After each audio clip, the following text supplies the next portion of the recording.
ناظرین، امیر عراق خالد بن عبداللہ قسری اپنے مسلح محافظوں کے ہمراہ کسی دورے پر جا رہا تھا۔ راستے میں اسے ایک شکستہ دل اور بدحال شخص ملا اور اس سے کہنے لگا کہ میں تجھے اللہ کا واسطہ دے کر کہتا ہوں کہ اپنی تلوار سے میری گردن اڑا دے۔ خالد بن عبداللہ نے کہا کہ افسوس ہے تجھ پر، کیا تو اسلام قبول کرنے کے بعد مرتد ہو گیا ہے، یا تو بال بچے دار ہو کر زنا کا ارتکاب کر بیٹھا ہے، یا تو کسی انسان کا ناحق قتل کر بیٹھا ہے؟ اس نے کہا نہیں، بلکہ میں اسلام پر قائم ہوں اور اللہ اور اس کے رسول صلی اللہ علیہ وآلہ وسلم اور یوم آخرت پر ایمان رکھتا ہوں، اور میں نے کبھی زنا کا ارتکاب نہیں کیا، نہ شادی شدہ ہونے سے پہلے اور نہ شادی شدہ ہونے کے بعد، اور میں نے کبھی کسی انسان کو قتل نہیں کیا، نہ کسی گناہگار کو اور نہ بے گناہ کو۔ خالد بن عبداللہ نے کہا تو پھر میں کس وجہ سے تیری گردن اڑا دوں اور تجھے ناحق قتل کر کے قصوروار بن جاؤں؟ اس نے کہا کہ میرے پیچھے ایک دشمن لگا ہوا ہے جو نہ مجھے کہیں باہر جانے دیتا ہے اور نہ گھر بیٹھنے دیتا ہے، نہ کسی سے بات کرنے دیتا ہے، نہ خاموش بیٹھنے دیتا ہے۔ میں جب کبھی باہر نکلتا ہوں تو وہ مجھے گریبان سے پکڑ لیتا ہے، اور جب واپس جاتا ہوں تو گدی سے پکڑ لیتا ہے، اور جب چارپائی پر لیٹتا ہوں تو انگوٹھوں سے میرا گلا دبا کر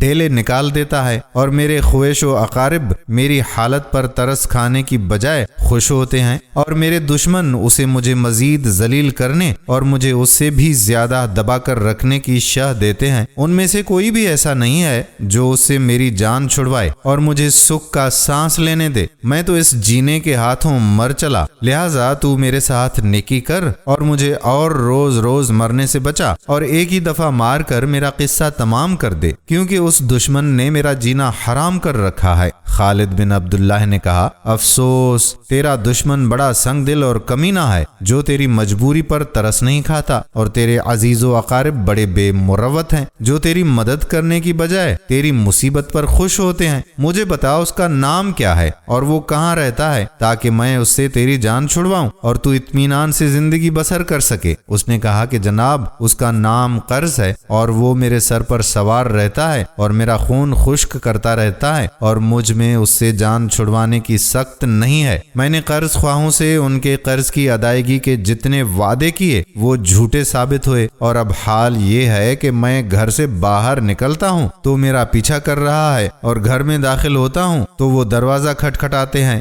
باہر نہ نکلوں تو گالیاں دیتے ہیں، اگر نکل پڑوں تو گریبان پکڑ لیتے ہیں، اور میرے پاس ان سے جان چھڑوانے کا شرعی اور اخلاقی جواز بھی نہیں ہے۔ قرض کا معاملہ اس قدر سنگین ہے کہ انسان مر بھی جائے تو معاف نہیں ہوتا۔ مجھے اس سے خلاصی کی کوئی صورت نظر نہیں آ رہی۔ یہ بات سن کر خالد بن عبداللہ نے کہا کہ اے بھلے انسان، تجھ پر کتنا قرض ہے؟ اس نے کہا جناب 4000 درہم۔ اگرچہ کاروباری آدمی کے سامنے 4000 درہم کا قرض کوئی زیادہ قرض نہیں، لیکن جب کسی آدمی کو خسارہ پڑ جائے اور اس کا دیوالیہ نکل جائے تو وہ لوگوں میں بدنام ہو جاتا ہے، اور کوئی آدمی اسے ادھار بھی نہیں دیتا تاکہ وہ دوبارہ کاروبار کر کے اپنے پاؤں پر کھڑا ہو سکے اور اپنے بال بچوں کا پیٹ پال سکے۔ اور پھر عزت دار اور حساس آدمی تو یہ بھی گوارا نہیں کرتا کہ کوئی اس کے دروازے پر کھڑا ہو اور اونچی آواز سے لوگوں کے سامنے اس سے قرض کی واپسی کا تقاضا کرے۔ وہ قرض خواہ کو دیکھ کر یوں لرزتا ہے جیسے وہ کوئی ملک الموت ہے جو اس کی جان لینے آ رہا ہے۔ اس کے لیے 4000 درہم کی رقم بھی 4 لاکھ درہم کے برابر ہوتی ہے، اس لیے اس نے اپنے گمان کے مطابق بہت زیادہ قرض بتایا جو پورا 4000 درہم تھا، نہ کم اور نہ ہی زیادہ۔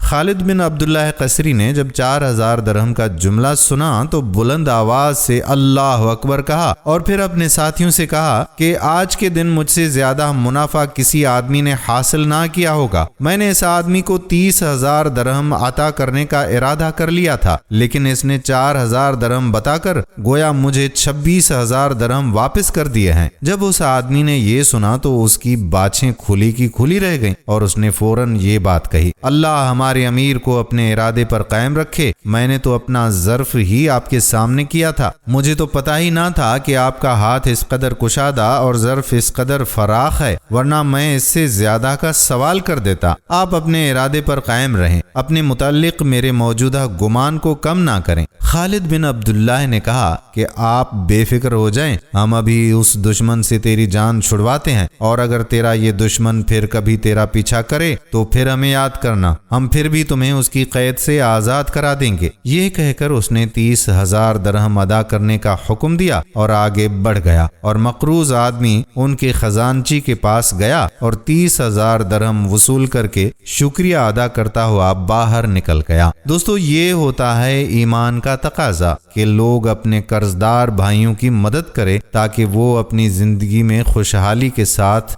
گزر بسر کر سکیں۔ ہم امید کرتے ہیں کہ ہماری آج کی یہ ویڈیو آپ کو پسند ضرور آئی ہوگی اور اپنے دوستوں کے ساتھ شیئر ضرور کریں گے۔ اگر آپ کی نظر میں کچھ ایسے مالدار لوگ ہیں تو کمنٹ سیکشن میں ان کو مینشن بھی ضرور کر دیں۔ کیا پتا کہ ان کے دل میں بھی یہ بات اتر جائے اور وہ بھی کسی قرضدار کا قرض ادا کر دیں اور اسے بھی جینے کا موقع دیں۔ اللہ تعالیٰ آپ کو جزائے خیر عطا فرمائے، آمین۔ آنے والی ویڈیو تک اپنے میزبان قادر بخش کلہوڑوں کو اجازت دیجیے۔ اللہ حافظ۔